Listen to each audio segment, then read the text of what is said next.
유명한 웩 선교회, 또 Worldwide Evangelization for Christ라고 하는 유명한 선교회 창시자가 찰스 스터드인데, 오직 한 번뿐인 인생, Only One Life라는 시를 썼습니다. 한 번쯤 들어보셨을 텐데 한번 제가 읽어보겠습니다. 오직 한 번뿐인 인생, 단 한 번뿐인 인생. 흐르는 그 시간도 머지않아 멈추겠지. 이내 주님 만날 그날 다가오고 나는 그분의 심판의 보좌 앞에 서겠지. 오직 한 번뿐인 인생 속히 지나가리라. 오직 그리스도를 위한 일만이 영원하리라.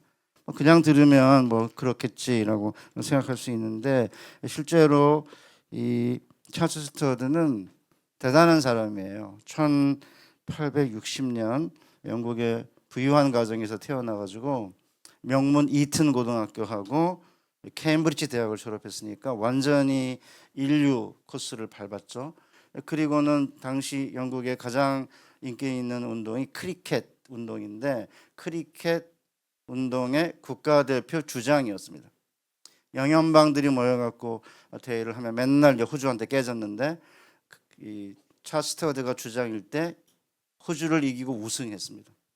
그래서 인기가 대단했죠. 그러니까 찰스 스터드가 무엇을 택하든지, 군인이든 외교관이든 정치가든 무엇을 선택하든 사실은 앞길이 전도 유망한 청년이었는데, 1884년에 둘째 형 조지가 죽음의 문턱을 오고 가는 이제 병에 걸려서 이제 스터드가 고민을 하기 시작을 했습니다.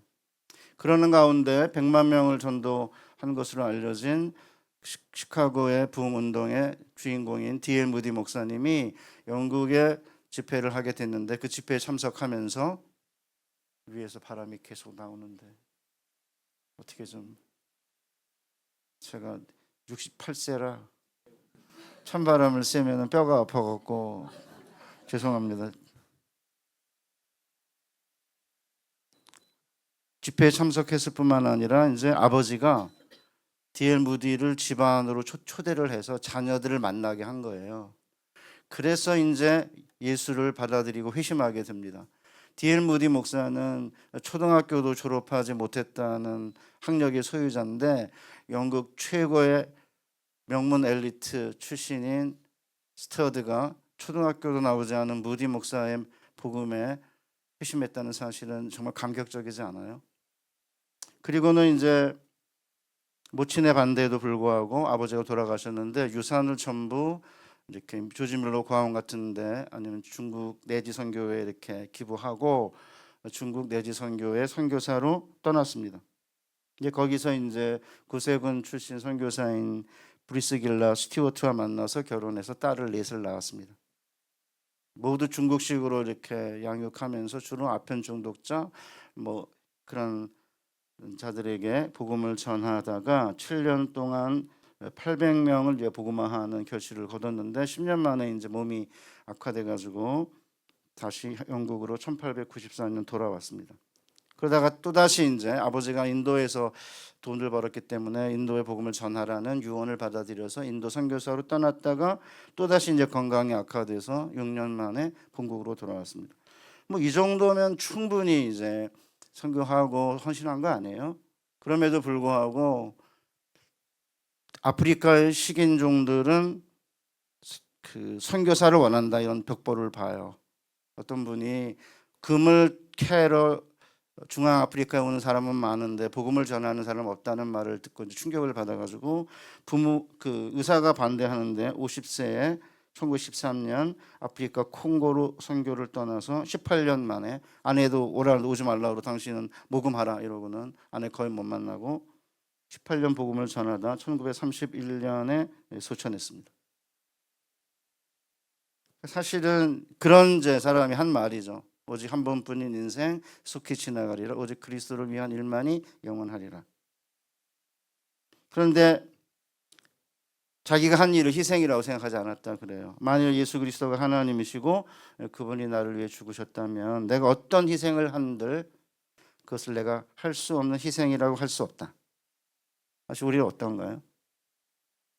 사실 스튜어트만큼 대단한 인생도 아닌데 주님께 자신을 드리는 것을 아까워하고 있지는 않습니까? 멀리 뭐 아프리카까지 가는 것도 아닌데 한 교회의 직분을 맡아서 섬기는 일 가지고 불평하고 안달하고 있지는 않습니까? 사실은 저도 마찬가지죠. 저도 사실은 별거 아니지 않습니까?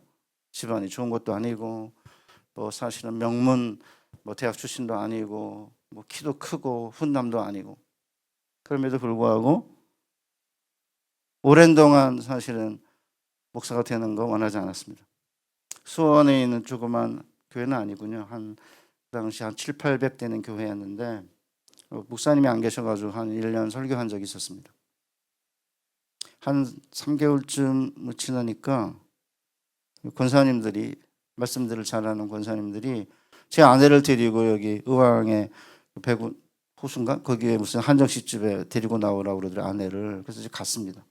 앉자마자 말씀을 제일 잘하는 권사님이 제 아내한테 사모님 목사님 처음 봤을 때는 키도 작고 별로였는데 전 그 다음부터 무슨 말을 했는지 아무런 기억이 없어요.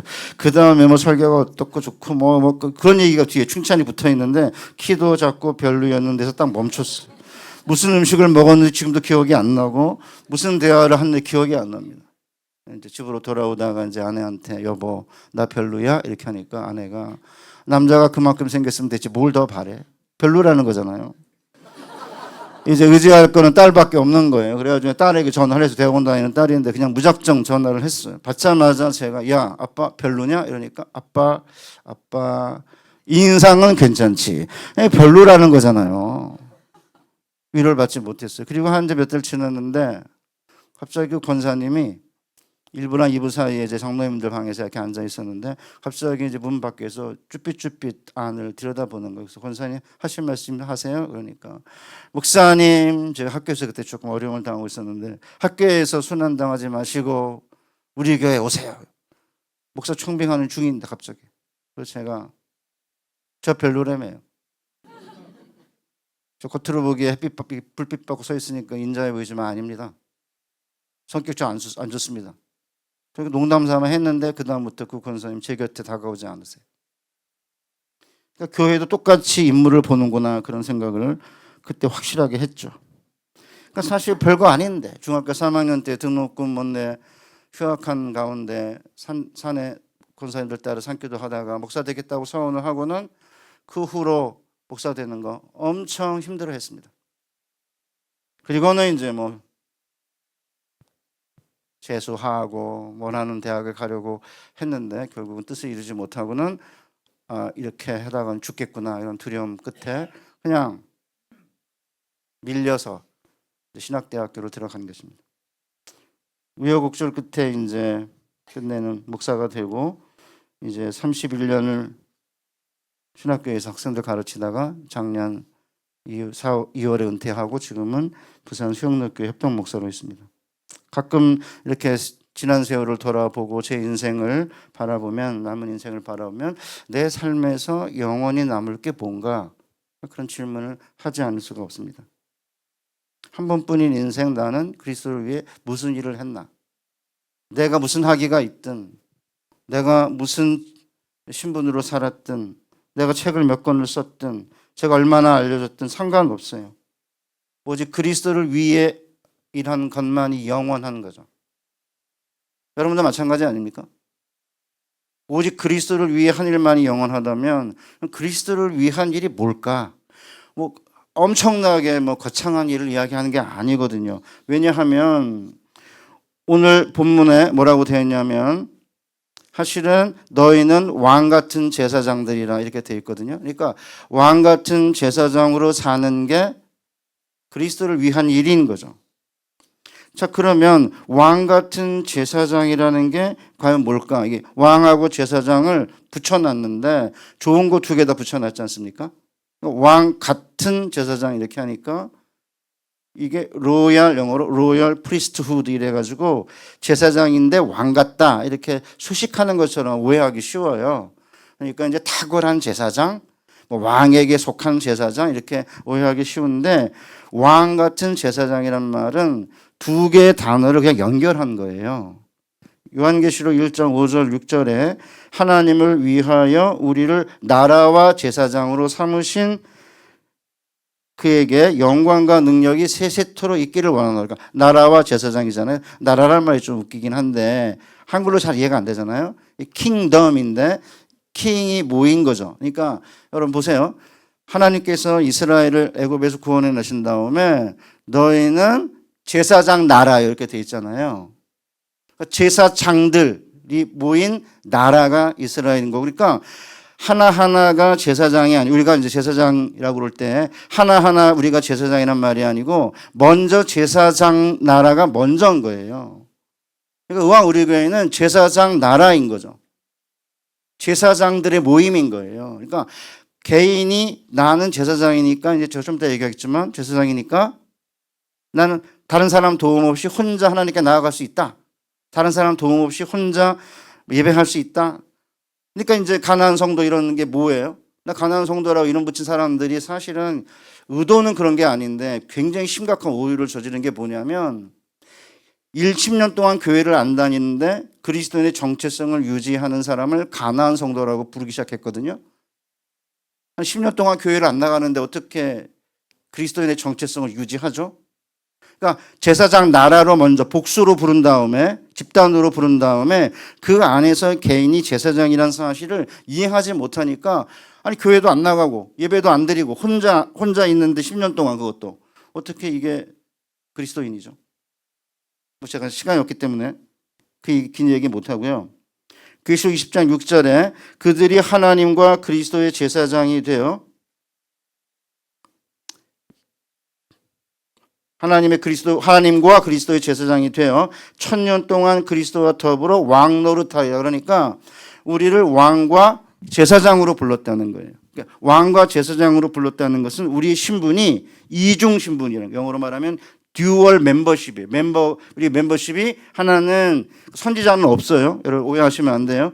왕과 선지자와 제사장이 삼중직인데 그리스도의 선지자는 직분이지 신분이 아니에요. 신약에 선지자가 나오는데 그거는 오피스예요. 직분이지 스테이터스 신분이 아닌 거예요. 시간이 없으니 그좀 넘어갈게요. 나중에 우리 오 목사님 들으세요. 왕과 제사장은 신분이에요. 그러니까 신분이 아닌 선지자라고 하는 직분을 오해를 해가지고 마이크를 드는 사람마다 선지자예요. 그러니까 공중파에 나와가지고 자기 가족을 비난하는 아버지와 어머니를 비난하는 사람이 어디 있습니까? 그런데 공중파에 나와가지고 자기가 속한 교회, 개신교회를 비난해요. 선지자라고 착각하기 때문이죠. 선지자는 직분이지 신분이 아니에요. 그러니까 왕과 제사장만이 신분인데 이 두 개의 신분은 뭘 의미하냐면 제사장은 하나님과의 관계에서 우리 신분이 뭔지를 이야기하는 거고, 그 다음에 왕은 세상과의 관계에서 우리의 신분이 뭔지를 보여주고 있는 겁니다. 자, 그러면 왕과 제사장이란 말에서 우선 왕은 이렇게 흔히 많은 사람들이 왕 같은 제사장 그러면 왕이 훨씬 멋있어요. 왕은 허접하지 않고 왕은 럭셔리하고 왕은 마음대로 원하는 걸 하고 막 이렇게 하니까 왕이 훨씬 더 이렇게 영광스럽고 좋은 직분처럼 생각을 하고요. 제사장 그러면 제가 구약을 가르쳤지만 구약 시대의 거고, 지금도 목사가 제사장이라면 목사가 왜 제사장이냐, 구약이냐, 중세시대냐 이렇게 깔보잖아. 이렇게 저희 학교도 제사장 학교라고 안 해요. 선지 학교지. 희한해요. 잘 이해가 안 돼요. 그게. 그 얘기 제가 나중에 할게요. 그러니까 왕보다는 제사장을 사실 약간 이렇게 홀대하는데, 하나님이 우리 왕으로 불렀다는 것은 이렇게 허접하게 안 살고 원하는 걸 마음대로 하고 멋지고 그게 아니고요. 왕은 이기는 자예요. 여러분 잘 아는 대로 첫 번째 왕 사울 왕이 암몬 자손을 이기고 왕으로 드디어 이렇게 사람들에게 인정받죠. 원래는 무시했는데 다윗도 똑같아요. 골리앗을 쳐서 이기자 그가 사실은 챔피언이 되고 그가 이스라엘의 가장 큰 왕인 거죠. 예수님이 왜 왕이세요? 죽음을 이기고 유혹을 이기고 세상을 이기고 사탄을 이겼기 때문에 왕이신 거죠. 그러니까 왕은 이기는 자예요. 그러니까 그러면 하나님 우리를 제사장으로 불렀다는 말은 세상으로부터 하나님께 나아가 하나님 곁에 머물고 하나님을 위해 일을 할 수 있고 하나님께 우리의 마음의 깊은 소원을 죄의 고백과 감사 함께 드리고, 그리고 다른 사람들의 기도 제목을 가져와 그들을 위해서 중보하고, 하나님으로부터 힘과 능력과 권력, 권세를, 성령과 은사를 공급받고, 이게 첫 번째 우리 신분인 거예요. 돌아서서 세상으로 나아가 하나님이 주신 능력과 힘과 성령과 은사를 가지고 죄를 이기고 유혹을 이기고 세상을 이기고 사탄을 이기는 걸 의미하는 거예요. 그런데 한국교회가 어느 순간부터인가 하나님께 나아가 하나님 곁에 머물고 하나님의 일을 하면서 하나님에게 우리의 마음의 깊은 소원을 아뢰고 하나님의 힘과 능력과 은사와 성령을 공급받는 일을 하지 않으면서 세상에 나가서 삶으로 예배를 드려야 된다. 이러면서 끝내는 세상에 나가서 겉으로는 멀쩡한데 실제적으로는 세상을 이기지도 못하고 죄와 유혹을 사탄을 이기지도 못하는 일들이 비일비재하게 생긴 거예요. 옛날에 우리 신앙의 선배들은 하나님께 나아가는 일을 먼저 했기 때문에 그나마 일제시대와 하시는 보릿고개를 경험하면서 세상을 이기고 사탄을 이기고 여태까지 왔는데 어느 순간부터 기도하는 거, 하나님께 나가 예배 드리는 거, 이걸 이렇게 무시하면서, 아니, 삶 자체가 예배라면 왜 굳이 예배를 드리죠? 저의 가장 심각한 궁극적 질문이 뭐냐면, 예수님은 삶 자체가 예배예요. 삶 자체가 예배인 그 예수님이 왜 몸으로 십자가에 달려 죽으시죠? 전 삶 자체가 예배라고 하는 사람들이 있으면, 저도 목사로 아침 새벽 3시 반쯤 일어나거든요, 제가. 왜냐면 일찍 자요, 졸려가지고. 9시, 8시 반이면 잡니다. 일어나가지고 이제 거의 하루 종일 책상에 앉아가지고 성경 보는데 제 삶 자체가 예배가 아니에요. 제가 수영로교회 협동목사인데 돌아가신 정필동 목사 하루에 5시간 기도합니다. 뒤에 그 예배실 뒤에 준비실이 있는데 거기 벽에 이렇게 봉이 3개가 이렇게 있어요. 맨 위에 건 이렇게 서서 잡을 수 정도예요.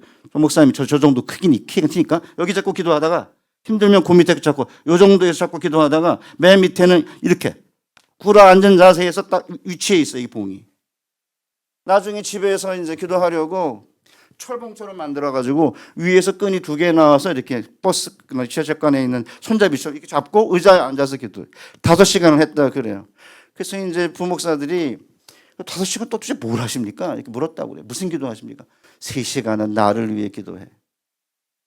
그러니까 이제 큰 교회니까 유혹이 많으니까 3시간 정도는 기도를 하지만 제가 신학생들한테 여러분은 유혹이 작으니까 뭐가 유혹이 있겠어요. 30분만 해도 되겠다. 그래서 농담 삼아 얘기해. 그렇게 해도 삶 자체가 예배다라고 말하기가 어려운데 도대체 무슨 깡이 있어가지고 삶 자체가 예배라고 하는지 저 진짜 CCTV 켜놓고 그분의 일상적인 삶을 보고 싶어요. 다른 사람보다 조금 더 윤리적이고 조금 더 도덕적이라는 이유 때문에 먹고 살만하니까 조금 더 윤리적이고 도덕적이라는 이유만으로 예배 하나님께 나와 예배하고 기도하는 일을 등한히 하면서 삶 자체가 예배라고 말하는 사람들이 엄청나게 많이 늘어났습니다. 그러니까 여러분 유튜브 보면은 새벽기도 하고 주의 성수하고 11조 한다고 신앙생활 잘하는 거 아니다. 저는 그런 얘기를 들으면 죄송해요. 아침부터 빡쳐요. 분노 정도가 아니라 빡치는 거예요. 책상에 앉아 있는다고 공부를 잘하는 거 아니다. 맞죠? 그렇지만 공부 잘하려면 책상에 앉아 있어야 되는 거 아닙니까? 진짜 공부 잘하는 천재들은 책상에 별로 안 앉아 있어도 공부 잘해. 걔네는 몇 명 안 돼요. 대다수는 앉아 있어야 됩니다.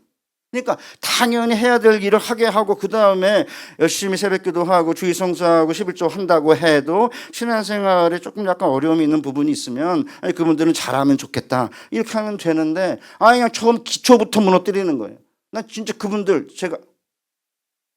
제가 이제 저기 전원주택에 살아요. 전원단지 안에 전원주택이 아니고 그냥 전원에 있는 주택이에요. 시골 마을에 2층 양옥집인데 심야 보일러가 있거든요.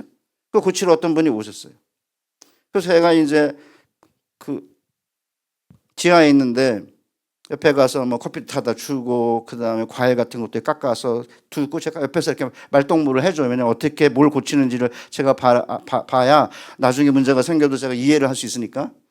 이런저런 얘기를 하다가 이제 저희 1층에 이렇게 올라오면 십자가도 있고 뭐 구약 개론 이런 책도 있고 사진도 있으니까 마이크 들고 떠드는 목사입니까? 이러는 거예요. 맞습니다. 그것도 전 의리예요. 거기가 갑이고 목사라고 그러면 그다음부터는 돈 얼마를 불러도 어떻게 못해요. 뭐 어쨌든 그렇다고 부인할 수는 없지 않습니까? 근데 갑자기 이분이 마음이 이제 동해가지고 저한테 목사님 사실은 제 아내가 감리교 다닙니다. 근데 제가 주일 예배 못 드립니다. 왜요? 자기 와이프 교회 목사님이 추운 겨울에 보일러 고쳐 주는 것도 이거 중요하다. 예배만큼. 그러니까 안 와도 된다 이랬다는 거예요. 저는 감리교 목사님들 참 우리랑 다르다고 생각해요. 우리 장로교 목사들은 그래도 주일 성수해야 된다 이건데, 그리고 나서는 갑자기 끝에 목사님 사실은 그것도 이유지만 이것도 사업이라고 거짓말을 하지 않고는 장사를 못합니다. 저는 그 충격이었습니다. 10만 원인데 5만 원만 내세요 이러는 거예요. 5만 원을 좀 더 받았는지 이익인 것 같은데 제가 그러시면 안 되죠. 우리 7만 원으로 퉁칩시다 이래가지고 그냥 10만 원 다 주면 또 그분도 민망하니까 문만 열어놓으시면 문제 있으면 자기가 시간 내서 오겠다 이거예요. 밤이든 뭐 언제든 시간 나면. 저 그때 무슨 생각한 줄 아세요? 매일같이 일상생활하는 소시민들은 몇만 원 이게 돈 이렇게 약간 더 붙였겠죠. 기껏해야 무슨 부속품이나 아니면 무슨 자기 인건비에다가 뭐 붙였겠죠. 몇백억 몇천억을 해 먹으면서도 당당한 사람 그렇게 많은데, 저는 학교 갈 때 물론 성격이 급해가지고 한 번도 늦은 적이 없지만 저 그렇게 어떤 때 서두르지 않아요. 왜냐하면 학생들 기다려요. 30분 늦게 도착해도 기다립니다. 너무 늦으면 그냥 그런 적은 없지만 휴강 이러면 됩니다. 먹고 살만 하니까 거짓말하지 않아도 얼마든지 살 수 있는 그런 환경에 있는 주로 이렇게 교수 이런 사람들이 입만 열면은 조금 더 도덕적이고 윤리적이라 이유 하나만으로 삶 자체가 예배라고 그러면서 기도하고 하나님께 나와 예배한 특별히 특세 이런 거 하면 뭐 하나님께 나와서 특세하려고 하느냐, 꼭 교회 와서 기도를 해야 되느냐, 집에서 하면 되지, 뭐 이런 얘기를 남발하기 시작해가지고 한국교회가 심각하게 어려워진 거예요. 점잠 빼고 고상 떠는 그 인간들 때문에. 제가 로마서 12장 1절에 너의 몸을 거룩한 산 제사로 드리니까 몸으로 예배를 드리는 거지 영으로 예배 드려요? 저는 어느 분들이 영이신 하나님께 영으로 하나님께 예배를 드릴 수 있는 제 두 번째 종교개혁의 대표를 하나님이 코로나로 여셨다. 목사들이 성전 우상화하고 그러는데 영이신 하나님께 이제서 영으로 예배를 드린다고 그러는데, 저는 그런 얘기를 딱 들으면은 너희 몸을 거룩한 산 제물로 드리라고 그랬지 몸을 드리는 거 아니에요? 눈 성경 보고요, 귀 말씀 듣고요, 콕콕코는 할 게 없는지 콕콕코 숨을 쉬고요, 입 찬송 드리고 손 봉사하고요, 발발발 예배당 가요. 우리 유아부 애들이 부르는 노래입니다. 저 영으로 찬송하는 사람 저 보고 싶어. 영으로 기도하는 사람들. 입술로 소리를 내고, 물론 영이라고 한 성령과 예수 그리스도 영과 진리로 예배를 드린다는 것은 성부 하나님께 진리이신 예수 그리스도와 성령으로 예배 드린다는 말이고, 그 성령 안에 우리의 우리의 몸뿐만 아니라 우리의 혼과 영과 몸과 힘을 다해서 하나님께 드릴 때 그 영이 들어가지 않는 건 아니지만 영으로 예배를 드린다는, 그러니까 찬송 안 해요. 저 젊은 청년들 그냥 쳐다보고 있어요. 이렇게 입술에 숫송아지를 드립니다. 이렇게 이제 시편에서 이야기한 걸 가지고 히브리서에서 입술의 찬양이라고 번역을 했는데, 입술들의 숫송아지가 제일 비싼 제물인데 입술로 숫송아지들을 드린다는 말은 찬양을 그냥 대충 한다는 게 아니고요, 그냥 막 백뮤직으로 틀어놓고 그냥 다닌다 그 말이 아니고 몸으로 여기 와서 교회 와야죠. 힘드니까 와야죠. 그래서 비대면 어쩔 수 없이 힘들거나 멀거나 그러면 정말 비대면 해야 되지만, 올 수 있으면 불편을 무릅쓰고 몸이 여기 와서 손 들고 찬양을 하고, 저 노래를 하면 삑사리가 나가지고 노래를 잘 못해요. 삑사리 날까 봐. 노래 잘하는 분은 목청 높이 목젖이 보이도록 찬양해야 되는 거 아니에요? 무릎 꿇기도 하고 때로는 가슴을 치기도 하고 몸으로 예배를 드리는 이 일을 먼저 해야 되는, 그게 이제 제사장으로 하나님께 나아가는 거예요. 저는 일어나면 첫 번째 기도점이 뭐냐, 하나님 아버지 오늘 아침 저 깨워주셔서 건강 주셔서 하나님께 나아갈 수 있고 하나님 곁에 머물 수 있고 하나님께 내 마음의 깊은 소원을 주의 고백과 감사 함께 드릴 수 있고 다른 사람들의 기도를 대신 중보할 수 있고 하나님께 능력과 힘과 성령과 은사를 공급받을 수 있게 해주신 제사장으로 불러주신 거 감사합니다. 그러니까 제사장으로 우리를 부른 것이 왕으로 우리를 부르는 것보다 훨씬 영광되고 위대하다. 누가 말했냐 하면 루터가 말했어요. 저 루터를 만난 다음에 야, 제사장으로 우리를 불렀다는 게 왜 그렇게 중요한지를 처음 깨달았어요. 루터의 말을 들어볼까요? 우리는 왕들 가운데 가장 자유로운 자들일 뿐만 아니라 영원히 제사장들이기도 하다. 이것은 왕이 되는 것보다 훨씬 더 훌륭한 일이다. 하나님 앞과 사람들 앞에서 제사장이라는 사실보다 더 고귀한 이름과 더 큰 영광은 없다. 제사장은 매우 두드러지게 하나님과 함께하며 하나님 가장 가까이에 있으며 하나님의 일들에 종사하는 직무를 가진 자이다. 그런데 옛날 구약에는 제사장들이 성소에만 들어가고 대제사장만이 하나님이 임재한다고 우리가 상징적으로 이야기하는 보시은소, 법궤, 거기는 1년에 딱 한 번 대속죄일에만 대제사장만이 들어가요. 그런데 신약에 우리는 예수 그리스도가 산돌이시고 우리가 성전 자체예요. 이게 상상할 수 없는 놀라운 은혜를 우리에게 베푸신 거고, 그러니까 산돌이신 예수님을 머릿돌로 하는 우리를 성전 자체로 삼으신 그분이 우리에게 왕 같은 제사장으로 살라는 거예요. 고린도 교회는 베드로가 복음을 전하고 있는 이 교회는 소아시아의 네로 황제 시대에 박해를 받던 나그네들이었습니다. 그 나그네들한테 너희는 제사장들이야 이렇게 이야기를 하면서 결국은 제사장으로 하나님께 나아가는 이 일을 한 다음에 돌아서서 세상으로 나아가야 세상을 이기고 사탄을 이기고 죄를 이기고 유혹을 이기는 건데, 아니 왕 같은 제사장으로 먼저 하나님께 나아가서 하나님께 초월적 능력과 은혜와 성령과 은사를 공급받지 못한 채 세상에 나가서 무슨 수로 세상을 이기고 죄를 이기고 유혹을 이기죠? 저 이긴다는 사람들 보면 정말 잘 이해가 안 됩니다. 그러니까 한국 교회가 다 그런 건 아니지만 스마트하고 또 이렇게 좀 점잖 빼는 이 고상한 이 서울 이 인근 지역, 특히 서울 안에 교회가 활력을 잃었어요. 고상하죠. 점잖 빼고 고상하죠. 잘 나가죠. 그런데 실제적으로 이렇게 보고 있으면은 세상을 이기고 사탄을 이기고 죄와 유혹을 이기느냐? 저 그렇게 생각하지 않아요. 그런데 이제 겉으로 큰 문제 없어 보이고, 그러니까 이제 아까 제가 얘기한 거는 교수라고 하는 직분을 가진 사람들이 주로 이렇게 윤리운동 이런 걸 하면서 그냥 틈만 나면은 교회 목사님들 가운데 그런 분도 있죠. 교회 자주 나가는 게 안 좋다 이러는데, 저는 그런 분들을 지금 교회 안 나오는데 왜 그 이야기를 하죠? 교회를 너무 많이 나오는 시대라면 그런 말 해도 돼요. 어르신들은, 우리 1세대들이나 어르신들은 교회 열심히 나오고 새벽기도도 하고 하지만 이 30대, 20대 청년들 안 나옵니다, 교회를. 일주일에 한 번 나옵니다. 한 달에 4번도 아니고 3번, 2번 나옵니다. 그러는 시대 풍조를 보고 이런 시대 상황에서는 그렇게 이야기하면 안 된다고 그래야 되는 거 아니에요? 자, 그러면 제사장으로, 만인 제사장이 뭐죠? 만인 제사장이 나도 제사장이다. 목사만 제사장이냐? 아니야. 내려와. 그래 끌어내려 이렇게. 그럼 자기도 제사장이래요. 그리고 나서는 기도 얼마나 많이 하죠? 나는 다른 사람의 도움 없이 혼자서 하나 기도할 수 있다. 얼마나 기도해요? 한 10분? 큐티 안 하고 그러면 새벽기도 안 하면 10분? 아마 반은 식사기도겠죠? 그 무슨 제사장이래 자기가요? 그다음 두 번째, 다른 사람의 도움 없이 성경 읽을 수 있다. 다른 사람의 해석에 도움 없이. 맞아요. 얼마나 성경을 읽죠? 큐티 안 하면 아마 일주일에 한 30분도 안 읽을걸요.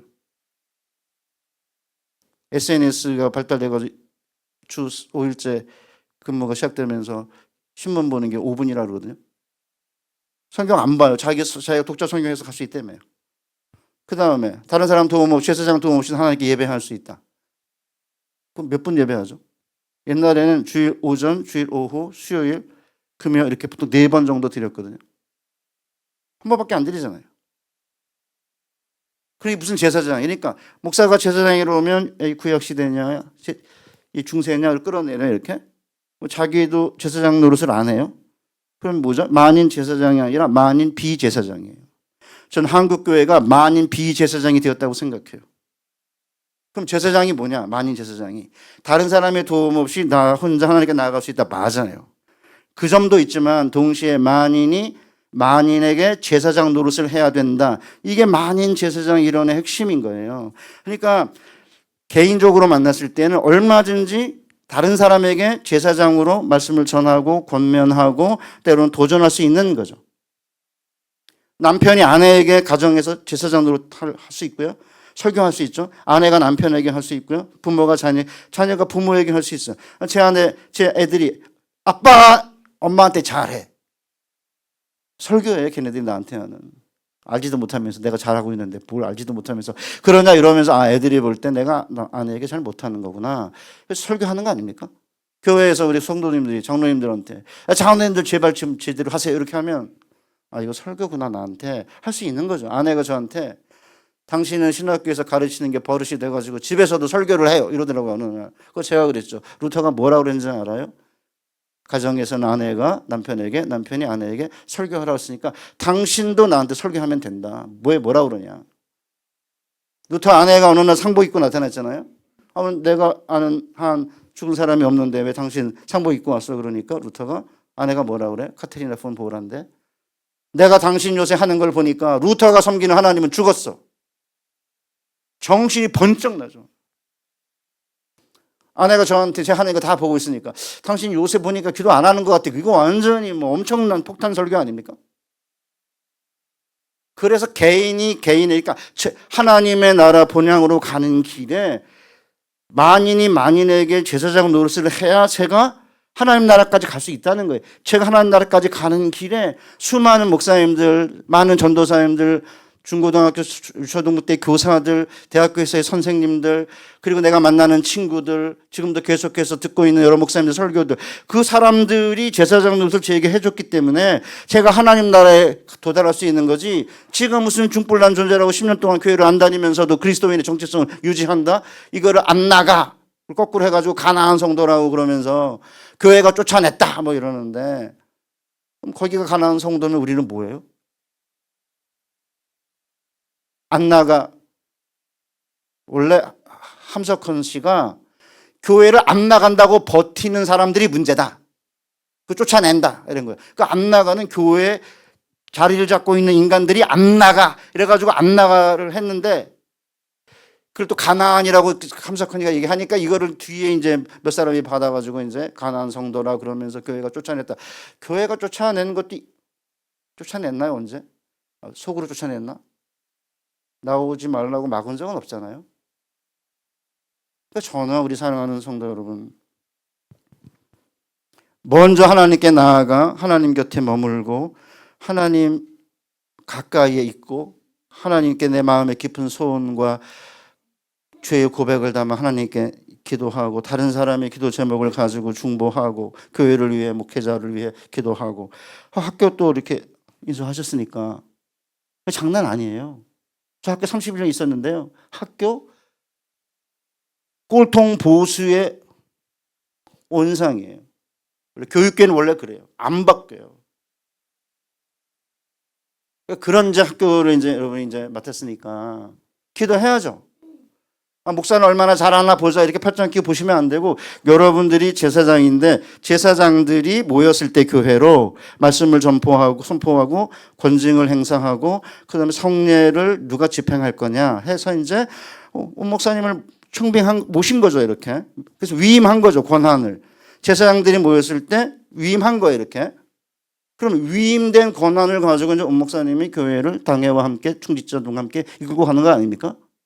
그러면 내가 위임을 했으니까 위임한 목회자가 무엇을 하는지 보고 같이 힘을 합쳐서 도와줘야 되는 거 아니에요? 그러니까 목회자는 제사장들이 위임한 제사장인 거예요.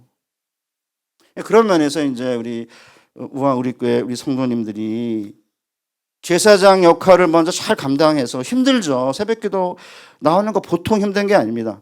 힘들죠. 그렇죠. 바쁘신데. 그럼에도 불구하고 불편함을 각오하고 주님께 나와서 몸으로 하나님께 예배하고 몸으로 찬양하고 몸으로 하나님께 기도하고 몸으로 하나님께 간절히 부르짖고 하나님으로부터 능력과 은사를 공급받아서 나를 죽이고 내 몸을 죽이고 내 육신의 정욕과 옛 자아를 죽이고 내 몸을 십자가에 못 박는 그런 제물로 우리 몸을 제물로 드리면 죽는 게 아니고 예수님처럼 부활하여 살아있는 생명을 얻게 된다. 그래서 너의 몸을 거룩한 living sacrifice, 살아있는 제사로 드리라는 거지. 이거를 이해하기가 어려우니까 자꾸 산제사는 이게 원래 제물은 죽이는 건데 우리는 죽이는 게 아니니까 우리 몸을 죽게 내주는 게 아니니까 이건 삶 자체로 예배를 드리는 거다. 그렇게 너무 빨리 넘어간 거예요. 제물은 죽어야 되는 거예요. 우리 몸을 실제로 동물 제사로 죽이는 것처럼 실제 생명을 빼앗는 건 아니지만 우리의 몸을 영이 아니 우리의 몸을 주님께 드려. 몸을 죽인다는 것은 십자가에 나를 못 박는 거니까 때로는 예배드리고 기도하고 하는 일이 몸으로 하는 일인데 이 몸으로 하는 일을 하려면 불편해요. 코로나 이후에 이게 리모컨만 있으면 이거 가지고 모든 걸 순식간에 바꿀 수 있고 전화 한 통화나 아니면 앱으로 수많은 물건을 살 수 있기 때문에 엄청 편해졌는데 제일 힘들게 만드는 기관이 교회인 거예요. 교회는 꼭 오래 뭐 때문에 뭐라 그런지 모르겠는데 제일 불편하게 만들었죠. 코로나를 경험한 다음에 20%가 교회 안 돌아오고 있지 않습니까? 물론 비대면 보고 계실 텐데 너무 부담 갖지 마시고 제가 그냥 도전하니까 마음으로 받아들여서 나는 코스트코 가는 거는 안 불편한데 교회 오는 건 왜 불편하지? 그러니까 코로나는 내가 누구를 사랑하는지 내가 무엇에 더 많은 나의 관심과 나의 애정이 가는지를 시험하는 테스트고 내가 진정 하나님을 사랑하고 이웃을 사랑하는지를 시험하는 테스트인 거예요. 다른 게 아닙니다 이게. 그런 면에서 저는 가능하면 비대면보다는 대면 예배도 좋겠고요. 제가 이제 마지막 제 간증하고 마치 제 손녀가 39개월짜리가 있거든요. 그 39개월짜리 손녀가 제가 매주 갔는데 어렸을 때 요새는 지 말대로 돌아다니고 그러니까 이제 저랑 안 놀아주잖아요. 잘 안 가요. 영상 통화하잖아요. 이렇게 얼굴을 가려요. 구석에 가서 숨어요. 이렇게 아내가 이제 영상 통화 이렇게 들고 있는데 왜 그래? 대답도 안 해요. 그저께 제 딸이랑 통화하다가 또 이렇게 가리는 거예요. 인형으로 지 얼굴을. 왜 그래? 그러니까 할아버지 보고 싶어? 안 보고 싶어. 왜 할머니만 보고 싶어? 왜? 할아버지가 안 오니까 나도 안 보고 싶어. 애들도요. 대면하고 싶어요. 유명한 하지 않지만 어떤 교수가 연합신문에 코로나 한참 심각할 때 인터뷰를 한 거예요. 얼굴은 안 나오고 그냥 기자가 글로 풀었어요. 어차피 교회 가봤자 하나님의 얼굴을 못 보니까 비대면 예배나 똑같다. 저도 그날 돌아가는 줄 알았어요. 지가 하나님의 얼굴을 못 봤으니까 그렇지. 말씀과 성령과 하나님의 사람이라는 세 요소로 인해 하나님이 우리 가운데 보이지 않는 하나님이 우리 가운데 보이는 분으로 보이지 않는 하나님이 우리 가운데 임재하는 방법은 말씀이에요. 태초에 말씀이 계시니라 그랬잖아요. 하나님의 영이 수면에 운행하시니라. 하나님의 형상으로 인간을 창조했잖아요. 그러니까 목사님이 일주일 동안 설교를 준비하고 예배를 디자인한 다음에 말씀을 선포하면 그 말씀으로 보이지 않는 하나님 우리 가운데 임재하시는 거고 일주일 내내 이제 성령의 도우심을 중보하는 우리 교인들이 있고 그래서 이제 그 성령의 임하심을 통해 사역과 성령의 조명을 통해 우리 가운데 임재하시고 세 번째가 하나님의 형상인 여러분들을 위해서 하나님이 이 땅에 우리 가운데 예배 가운데 임재하시는 거예요. 제가 협동 목사로 있는 성록교회 영화부 부장 집사가 주일날 예배를 드려야 되는데 사회를 봐야 되는데 그래서 목요일부터 부부싸움 안 한대요. 예배 드려야 되니까. 제가 아까 얘기했던 그 수원에 있는 그 교회는 장로님이 저한테 목사님 저 어제 토요일날 아내가 놀러 가자는데 안 갔습니다. 왜요? 오늘 대표기도 해야 되는데 어떻게 토요일 날 놀러 갑니까? 목사님들은 저 5분 정도, 3분에서 5분 대표기도 하는 거 가지고 토요일 날 놀러 가지 않을 정도로 고민하고 있는데, 도대체 목사님들은 매주 30분 동안 어떻게 설교하십니까? 성가되든 찬양되든 주일교회 봉사하는 분이든 목회자든 장로든 이렇게 하나님의 예배를 고민하고 드리는 그 가운데 말씀과 성령과 하나님의 사람으로 임재하는 거예요. 지가 하나님의 얼굴을 보지도 못했으니까 뭐 교회 가봤자 하나님의 얼굴을 못 보는 거는 비대면이다. 그것이 구약 교수예요. 기독교 학교에. 그러니까 저는 김윤주 목사님이 저한테 김 목사, 나는 최근에 성령이 임재하시는 게 보여. 한 10년쯤 됐습니다.